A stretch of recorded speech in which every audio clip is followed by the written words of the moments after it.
If you're about to buy a 2-in-1 laptop, stop and watch this video first. Don't spend your money until you know the pros, the cons, and what to look out for. In this video, I'll break it down by sharing my hands-on experience using these 2-in-1 laptops that I've been testing. The HP Elite X2 G8, and I have here the Dell Latitude 72, so you have the raw world insight before making the decision. A 2-in-1 laptop is a hybrid that combines the flexibility of a tablet with the power and features of a full laptop. Some models folds all the way around, while others have detachable keyboards. They are designed for people who want one device for creativity and portability. Think students taking handwritten notes, digital artists sketching ideas, business travelers presenting slides on a go, or anyone who likes the idea of using one device in multiple ways. Here's what makes 2-in-1s appealing. In terms of versatility, you can use them in tablet mode for drawing or watching videos, then snap on the keyboard to write emails or work on documents. In terms of portability, most 2-in-1s are lighter and slimmer than traditional laptops and often offer all-day battery life. In terms of stylus support, many models let you sign documents, annotate PDFs, and take handwritten notes right on the screen. But there are trade-offs. A 2-in-1 can feel like a compromise. As a tablet, some are bulkier than an iPad.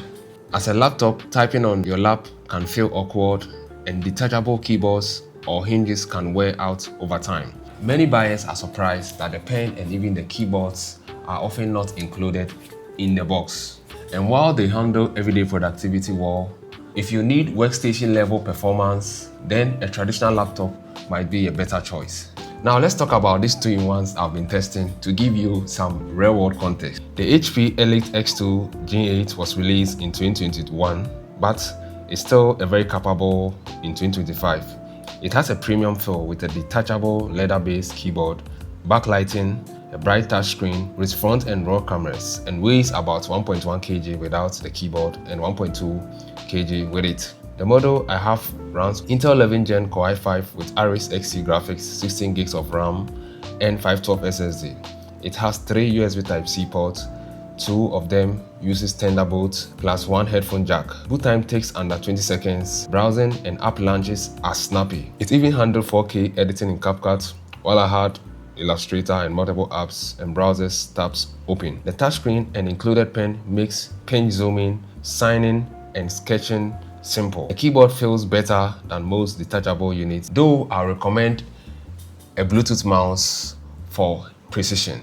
HP raised the battery for about 10 to 11 hours. In real-world use, expect a full workday if you manage brightness and workload. The HP also has thinner bezels, which makes the screen feels a bit more immersive when you're watching videos or editing content. The Dell Latitude 7210 I've been using takes a slightly different angle. It's business focused with Intel Core i7, 16 gigs of RAM, 256 SSD. It has a sleek, durable design with a leather back and a 12.3 inches bright IPS display that, to my eye, looks better overall than the HP, though its bezels are noticeably thicker. Like the HP, it has both front and rearward cameras. In terms of ports, the Dell gives you 2 USB Type-C ports and 1 USB Type-A port and a headphone jack port, which can be more convenient if you still use older peripherals. The detachable keyboard attaches securely with a magnetic lock. And one thing I noticed right away is that the Dell's keyboard has a dedicated right-click and left-click button on the keyboard, whilst the HP does not. Typing on the Dell feels a little bit better to me, though honestly both keyboards are quite similar and comfortable for their category. Comparing both, the HP included pen and a higher capacity SSD makes it attractive for creatives and note takers. The Dell Core i7 chip, extra USB Type-A ports, leather back, and enterprise build quality makes it great for professionals who want a rugged, reliable device. Both share the same strengths and weaknesses of a 2-in-1 category: lightweight, versatile, but with limited port selection compared to many traditional laptops. If you want a multiple full-size port and an HDMI port with these 2-in-1s, you might want to consider getting a docking station. A quick shout out to Yotech Systems. They actually provided these 2-in-1s that I'm reviewing in this video. So if you're located in Accra, Ghana, their number is going to be on the screen here. You can just call them and mention Albert Unbox for up to 20% discount. So while doing research for this video, I was asking myself, so what is the most common complaints people have about 2-in-1? Many users mention hinge durability over time, especially if you are constantly snapping the keyboard on and off, especially with those ones that flip 360. Others also feel that 2-in-1s are not the best at either a tablet or a laptop, so they are in the middle ground. And a big frustration is when pen and the keyboards are not included, so always check before you buy. Typing comfort on the lap can also be hit or miss because these keyboards are designed to be thin and light, not necessarily steady on soft surfaces. Despite these complaints, 2-in-1s can be a game changer if your workflow matches what they offer. Beyond creatives and students, people use them for annotating PDFs on sites, visits, streaming and reading in tablet mode on a couch, and giving client presentation without carrying a separate tablet. In 2025, there are plenty of other options worth considering beside the HP Elite X2 G8 and the Dell Latitude 7210. Microsoft Surface Pro 11 has one of the best screens and battery life in the category, though the keyboard and pen are extras. Samsung's Galaxy Book Pro 360 has a gorgeous AMOLED display and a 360-degree hinge instead of a detachable keyboard.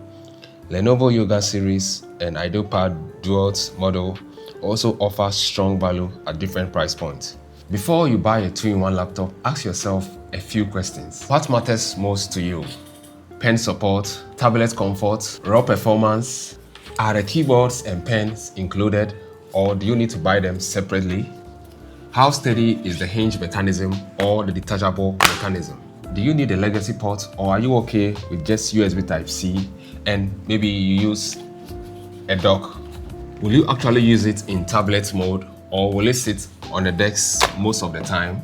So, should you buy a 2-in-1 laptop? If you value flexibility and portability and like the idea of switching between tablet and laptop mode, they are an excellent choice. Devices like the HP Elite X2 G8 and the Dell Latitude 7210 shows that you can get solid performance and features in a compact package. But if you need an absolute best typing comfort, maximum port, or high-end power, a traditional laptop may be a better choice. What matters most to you? Battery life, pen support, screen quality, typing comfort? Let me know down in the comments. And if you found this video helpful, please do well to like, and if you've not subscribed already, please subscribe to this channel. I recently posted a video on buying used laptops. If you are going to buy a laptop, there are things you need to check before you buy it. I'm going to link that video here just in case you've not watched it. You can watch it after this video. Thank you so much for your time. I'm going to see you in the next video. Bye for now.